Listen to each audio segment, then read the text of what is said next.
IPL 2024 में umpire के फैसले पर कई सवालिया निशान खड़े हुए हैं। कहीं थर्ड अंपायर फैसला बदलते हैं, फिर उसी फैसले को अप्लाई करते हैं, फिर बदल देते हैं। कहीं पर एक नो बॉल को फेयर डिलीवरी डिक्लेयर कर दिया जाता है। जैसे कि आरसीबी के साथ मुकाबला हुआ था दिनेश कार्तिक की, वो बॉल लग रहा था वेस्ट हाइट से ऊपर, लेकिन वो फेयर डिलीवरी थी।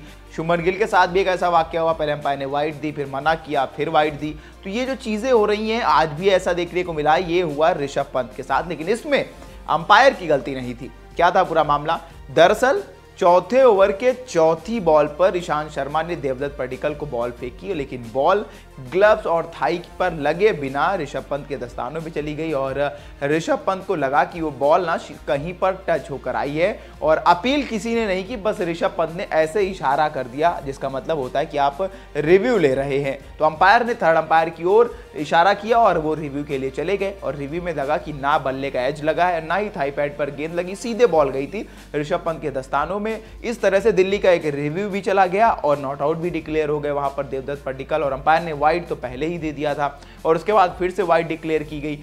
इस बात पर ऋषभ पंत गुस्सा हो गए, जाकर अंपायर से भिड़ गए। उन्होंने कहा कि मैंने रिव्यू मांगा ही नहीं था। लेकिन जब रिप्ले दिखाया गया तो था कि भाई ऋषभ पंत ने ऐसे इशारा किया, तो उन्होंने क्लियर करने की कोशिश की कि भाई मैं ये अपने टीममेट से पूछ रहा था कि रिव्यू लेना है क्या कि नहीं लेना है। इस तरह की बात लगभग 1-1.5 मिनट तक चलती रही, लेकिन अंपायर ने कहा कि आपने ऐसे इशारा किया था, जिसका मतलब होता है कि आपको रिव्यू चाहिए और हमें नहीं पता कि आप टीममेट से बात कर रहे थे।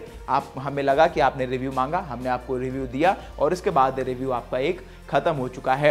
अंपायर के कई फैसलों पर विवाद हमेशा होता रहता है, लेकिन आज ऋषभ पंत की थोड़ी सी गलती होगी, क्योंकि ये गलती अंपायर की तरफ से नहीं थी। क्योंकि अगर अंपायर इसको रिव्यू नहीं ले तो टाइम आउट हो जाता, फिर आप अंपायर से सवाल करते। लेकिन कुछ मैचों में अंपायर की थोड़ी सी गलती रहती है, लेकिन कुछ मैचों में नहीं। आज ऋषभ पंत की गलती साफ नजर आ रही थी। आपको क्या लगता है कि ऋषभ पंत की गलती है या अंपायर की गलती आ रही है आजकल के मैचों में? हमें कॉमेंट करके बताइए। तब तक के लिए देखते रहिए वन इंडिया हिंदी।